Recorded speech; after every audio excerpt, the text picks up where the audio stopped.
Before I start the video, I want to tell you that I opened a new Discord server, so please join it in case anything bad happens to the channel. Also, we can chat in there. Link is in the description.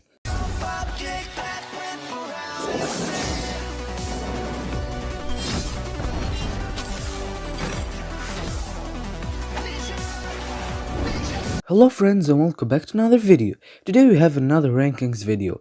Well, to be honest, rankings and theories are my favorite types of videos to watch about Ninjago, so expect to see a lot of these in my channel.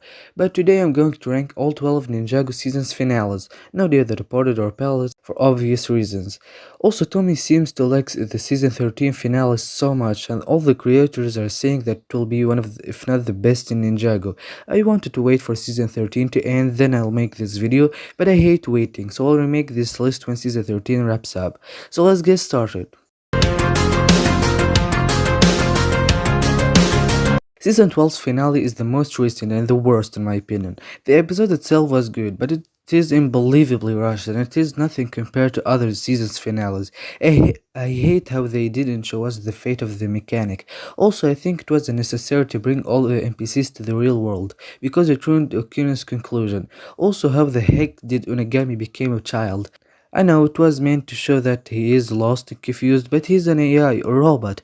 Also, this episode was too happy and it felt a bit childish. All in all, I think this was easily the weakest season finale, and I expected a lot more from it because season 12 itself was a very good season.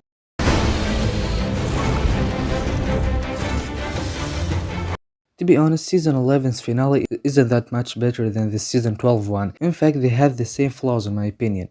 They are both incredibly rushed and too happy, if that makes any sense. The Ice Emperor's conclusion was awful. How did Zayn forgive himself so easily, like he didn't kill Craig's family or captured people for decades? Especially that he is Zayn, he is built to help people. It was so out of character for him. It was also so disappointing that the ninja never met the Ice Emperor. The rest of the episode was very forgettable and boring. As an episode, Game Over was better than this, but as a finale, Awakenings was better. But they are both weak finales in my opinion, and the main reason for that is the 11 minutes format. At 10th place we have season 1's finale. Well, this one is easily the most forgettable. I barely remember anything from it. All the other finales are extremely memorable and emotional and enjoyable, except this one. All I remember is that Garmadon took the four golden weapons, killed the Devourer and escaped with them. Well, this episode isn't necessarily bad, but it is very forgettable and not unique at all.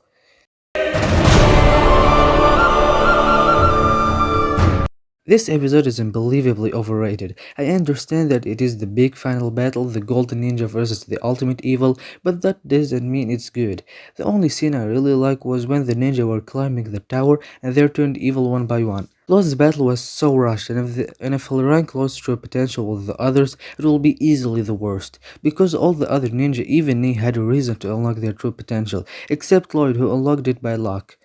There was very poorly written lines for both Lloyd and the Overlord in that scene, like the infamous Lloyd quote, "I came here to fight you." That was hilariously dumb. Also, the beginning of the episode was very slow, boring and forgettable. Not a bad episode, but not a great one either.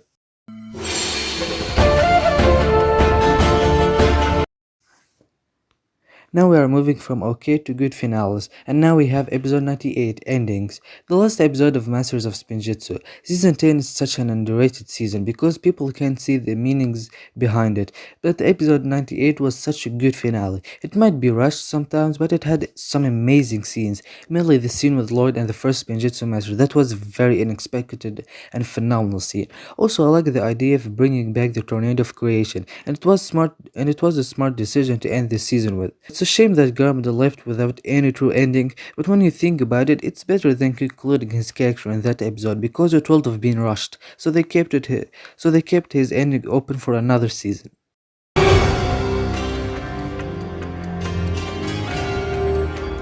Lost in Time is a weird episode. It's the only 22 minutes finale that not all the ninja have a role in. Only Kai and Nia does. But this is still a great finale. I love how it is set in the past and how we met all the previous elemental masters. It was done so well in this episode. Also, Wu's sacrifice was so good, and I especially really adore his quote when he said, "Put off until tomorrow what cannot be done today." The guy who came up with this quote is a genius. This is probably my favorite Ninjago quote, a sort of ninja never quit, of course. Also, this is the episode where the season starts to get exciting, but sadly it ended here. Overall, a great finale. The Titanium Ninja is a little overrated as well. I mean, the scene with Zane's sacrifice and Zane's memorial was so good, but that was only 6 minutes of a 23 minutes episode. These 6 minutes were so awesome and truly magical. Zane's death and Kai's speech were phenomenal scenes. I can watch these scenes millions of times and it will still be sad every time I watch it. The soundtrack is just perfectly amazing and so sad, but the rest of the episode was so forgettable and normal. The whole Temple of Fortitude and escaping from the space and Pell thing was so slow and boring. Also, the last scene of the episode was so unnecessary, as it ruined Zane's death. This reveal should have been kept for season 4. Overall, I think this was a very awesome finale, but just a little overrated.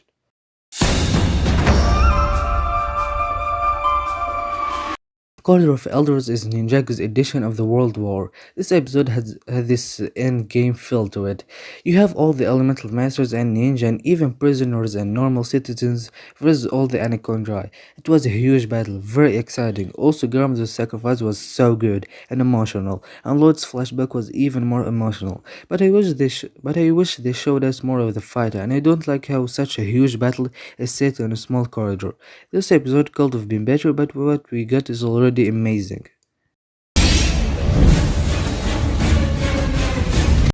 Green Destiny was the last episode written by the Hegmans, and it didn't disappoint at all. Seeing the ninja reunite again was a very relaxing feeling, because they didn't see each other for a whole season. Garmadon's defeat was so good, and Wu and Lloyd vs. Garmadon is easily one of the best fights in this show. I also liked how the other ninja went to take down the Colossus. It was a nice way to end him, but the highlight was the stunning Lloyd and Wu vs. Garmadon scene. It had amazing action and animation and scoring, truly magical. Now with the top 3, and I know this is a very controversial opinion, but the Way Back is such a perfect episode. Jay's final wish to reverse the time is such a genius idea and showed how clever of a character Jay is. It is probably one of, if not the best plot twist of the series. No one saw it coming, but people failed to see how clever and unique of an idea that was. Nia's death was very sad as well, and the rest of the episode with Nadikan's marriage and all of that was so good. A 10 out of 10 episode. The top 3 finales are slightly better than each other, but all of the 3 of them are perfect episodes. At second place we have Curse World Part 2. This episode shows that you don't need to bring something new to make something awesome. Nin's true potential is amazing, and it was a smart decision to make her the one that to kill the preeminent, because it was the perfect way to end her season 5 story. Lord's scene with his dad was heartbreaking, because this will be the last time he sees his dad. This episode was full of sad scenes, especially Moore's death, because the meaning behind it is really scary. He accepted that he failed and that he caused too much pain, so he also accepted that death is better for him, which is way too dark to be in a kid's show. Another perfect episode.